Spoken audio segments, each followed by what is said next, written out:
যেমন আমাদের সোনারা কানার ঘরে ফিরবে এমন সময় বিষয়টা বলছে ললিতারে রাম রাম আমরা সেই তো ঘরে ফিরব কিন্তু একটি বারের জন্য মা কাঁদতে আমাদের একটু সারা দেয়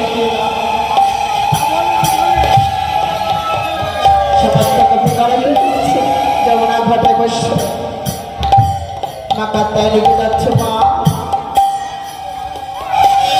মা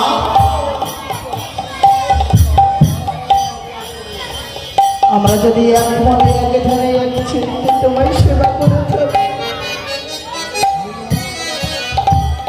তুমি আমাদের সন্মুখে এসে দাঁড়াও আমাদের মনের বাস্য মনের বেদনা মনের মায়ের একটু ধ্বনি দেবেন, একটু সংকট ধ্বনি দেবেন। এক্ষুনি ঠাকুর আবির্ভাব হয়েছে।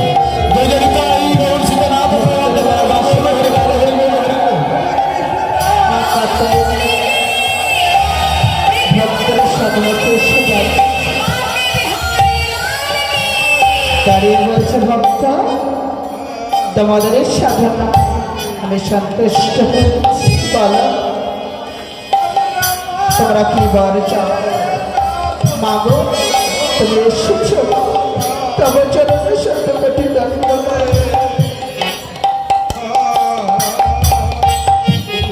যদি বর দেবে মা তবে এই বরদান আমরা যেন শ্যাম সুন্দরকে নিজ পতি রূপে পাই মা কাঁদতে বলছি তথা তোমাদের এমন অবশ্য এই বলে পুষ্পাঞ্জলি চলেছে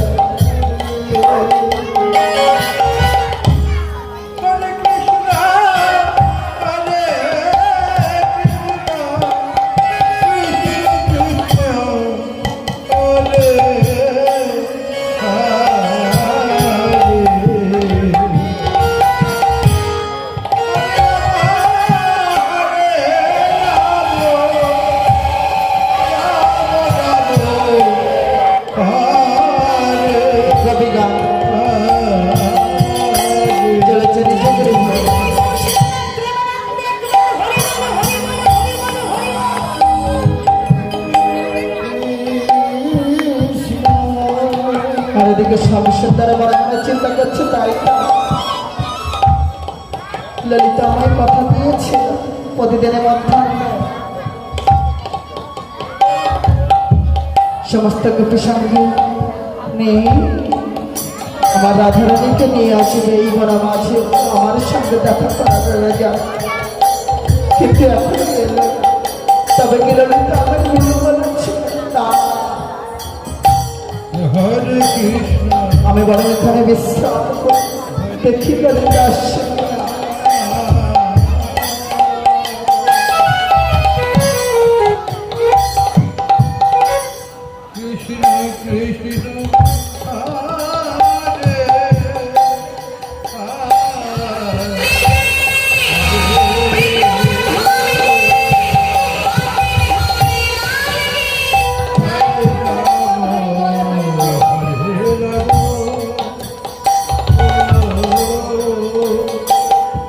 সমস্ত গোপিকা তিনি ললিতা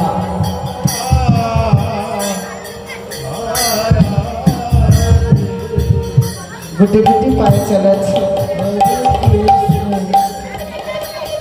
সঙ্গে রাধা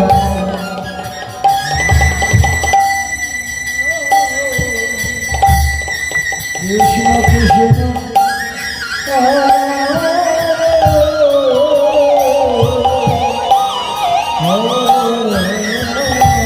শামসুন্দরের সম্মুখে এসে বসেছে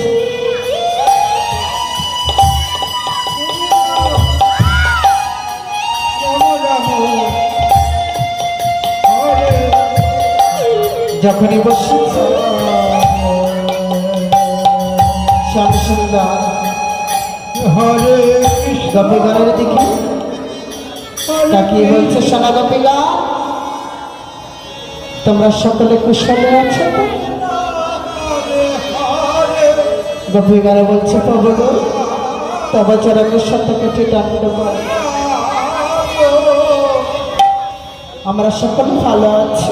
তুমি কেমন আছো? তুমি ভালো আছো?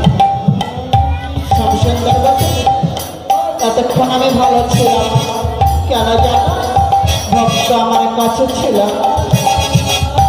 এখন ভক্ত আমার কাছে আছে,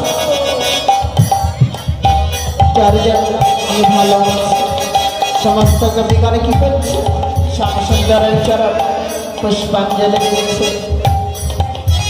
শ্যামসুন্দর মনের আনন্দে মুরলী ভঙ্গি করে চলেছে, আরে মনে মনে চিন্তা করছে, কবিগণ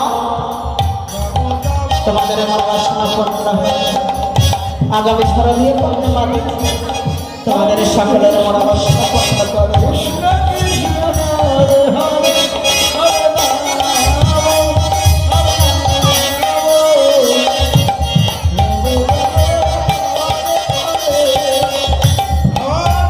আর এদিকে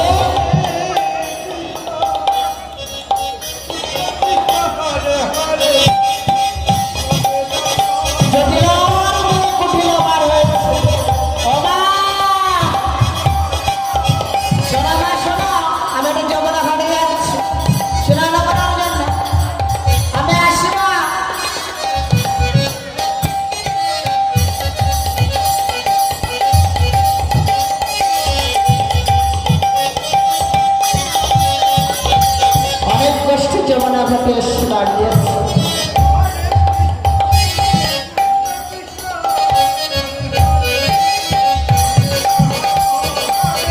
আমার সবার প্রথমে কাজ হচ্ছে, আমি গান তোমরা দেখো আমি কেমন করে দাঁত ঘষছি।